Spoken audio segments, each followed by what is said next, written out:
proposer tout de suite à Bastien et Nkes de démarrer. Donc, on va démarrer au plus près du sol, chez un agriculteur de l'Eure, engagé dans des démarches d'agriculture de précision. Et donc, Bastien, je te passe à la fois la main pour que tu puisses présenter ton écran et puis brancher ta caméra et ton son, et on t'écoute. Bonjour tout le monde. Alors voici un peu ma présentation. Merci d'abord de m'avoir invité à présenter ce que je fais chez moi. Pour vous présenter un peu la situation, je suis agriculteur dans l'Eure, aux Portes d'Évreux, donc installé depuis 2014 sur une surface de 130 hectares de culture et 30 hectares de prairies, donc des prairies bio et puis des cultures où on était en blé orge colza quand je me suis installé. Donc voilà un peu la situation. Mon père a son exploitation, j'ai la mienne et on a une entreprise de travaux en commun. On fait 600 hectares de pulvérisation et d'épandage chez nous et chez nos clients. Donc comme je vous l'ai dit, je suis installé depuis 2014, mais on est en agriculture de précision sur l'exploitation de mon père depuis 2010. Donc c'est un des premiers à être passé sur, à l'époque des FISOL, généralisé aux coopératives, on va dire. Defisol s'est transformé en BIAPI et je suis donc intervenant pour BIAPI pour faire de la promotion auprès d'Agri. Donc on reçoit des groupes d'agriculteurs qui sont intéressés par la démarche et moi je leur fais la présentation de ce qui s'est passé chez moi, puisque dès 2014 j'ai tout de suite basculé mon exploitation et fait le diagnostic de mon exploitation en BIAPI fertilité. Et je suis aujourd'hui en cours de réalisation du potentiel, donc potentiel de sol. Juste une précision, BIAPI, c'est bien une démarche intégrée d'agriculture de précision. C'est ça. BIAPI, pour la histoire, API, c'est agriculture de précision intraparcellaire. Donc voilà, j'ai oublié un petit truc sur notre exploitation, puisque mon père ou la mienne, c'est un peu le même cas. On peut avoir jusqu'à 4 types de sols différents dans la même parcelle.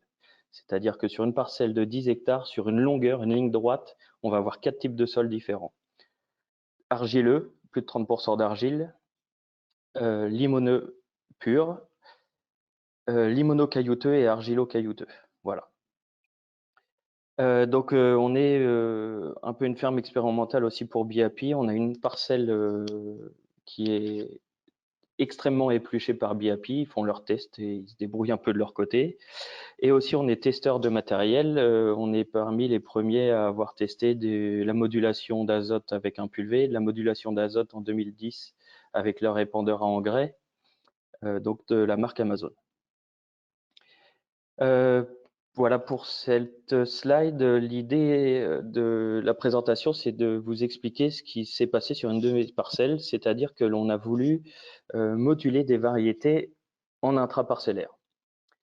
Donc, on a, par le biais de BIAPI, j'ai envoyé ma carte de rendement de colza de l'année précédente, donc récolte 19, puisque le potentiel n'était pas encore réalisé sur mon exploitation. Et donc, on est parti à défaut de la carte de rendement. Et on a réalisé donc BIAPI a réalisé une carte de modulation de la densité de semis avec, vous allez voir pour le premier projet, modulation de variété et ensuite en deuxième projet, modulation de la densité pour une seule variété.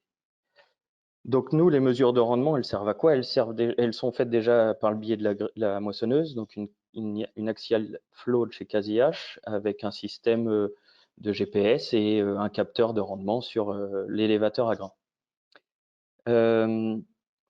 On se sert de ces mesures de rendement pour affiner les préconisations d'azote. Alors chez mon père, chez qui le potentiel est déjà fait, on a des cartes de préconisation d'azote.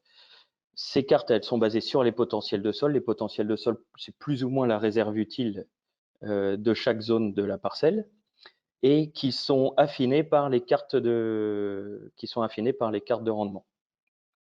Donc le constat, il est simple, hein, les exportations d'une zone à 100 quintaux vont être différentes que dans une zone à 70 quintaux. Donc les reliquats vont être différents et donc la modulation d'azote va être différente. C'est la même chose pour la fertilité finalement, puisque on va avoir des exportations bien différentes dans une zone à fort potentiel par rapport à une zone à faible potentiel. Donc la carte de rendement est envoyée à BIAPI et elle est exploitée avec les cartes de profondeur de sol. Voilà le projet initial. Donc vous voyez derrière avec le rouge et le vert, c'est la carte de rendement de mon colza précédent. Donc on voit des zones rouges, vous allez voir tout à l'heure dans la carte d'après, dans la carte suivante. En gros, le rendement en rouge, c'est en dessous de 20 quintaux et le rendement en vert, c'est au-dessus de 40. Donc on a identifié à main levée des zones de fort potentiel, de potentiel moyen et de faible potentiel. Donc ce qu'on a appelé léger, c'est donc les zones la plus faible en rendement, qui est aussi, on pense, la zone la plus faible en potentiel de sol. Donc on a décidé d'augmenter la quantité de grains mètre carré puisque c'est une zone fortement caillouteuse et on voulait inhiber les manques de levée liés à la gêne des cailloux. Et notamment avec une variété Absalon qui, elle, est plutôt rustique, donc faible potentiel. L'idée, c'est d'optimiser le rendement. Donc, générer moins comment dire, moins de besoins en oligo, enfin en nutriments, pour développer un potentiel qui va être dans tous les cas limité. Le 100% normal, avec 50% d'une variété, 50% de l'autre, donc le Chévignon qui, lui, est la variété la plus productive et qui, là, laissera le potentiel s'exprimer le plus pleinement possible. Donc, je passe sur les deux autres zones qui sont des zones intermédiaires, donc 110% avec un rendement moyen et 125% avec une zone à fort taux d'argile, mais sans trop de cailloux. Donc, on a augmenté la dose de SMI pour inhiber l'aspect argile et pour laisser la même répartition de variétés, puisque le potentiel, finalement, il est quand même bon une fois que c'est bien implanté. Donc voilà, là, vous voyez la carte de rendement, donc en jaune et bleu. Vous voyez là, sur la gauche comment dire, le rendement réel, donc de 3,7 tonnes à 4,3 tonnes de colza dans la zone bleue, de 2,8 tonnes à 3 tonnes, 3,5 tonnes dans la zone verte et en dessous de 2,8 tonnes dans la zone jaune, quoi, en gros.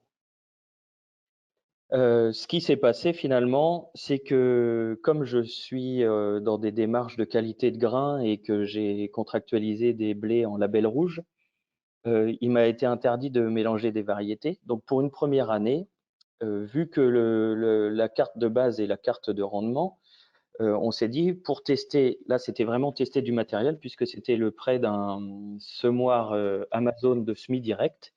On a testé donc la faisabilité de la modulation de densité.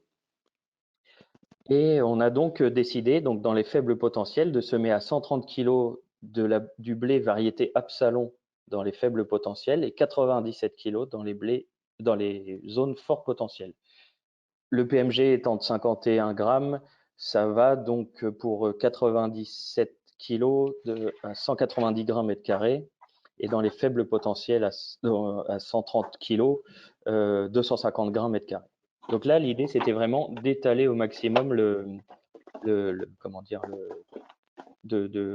d'optimiser au maximum la densité de semis.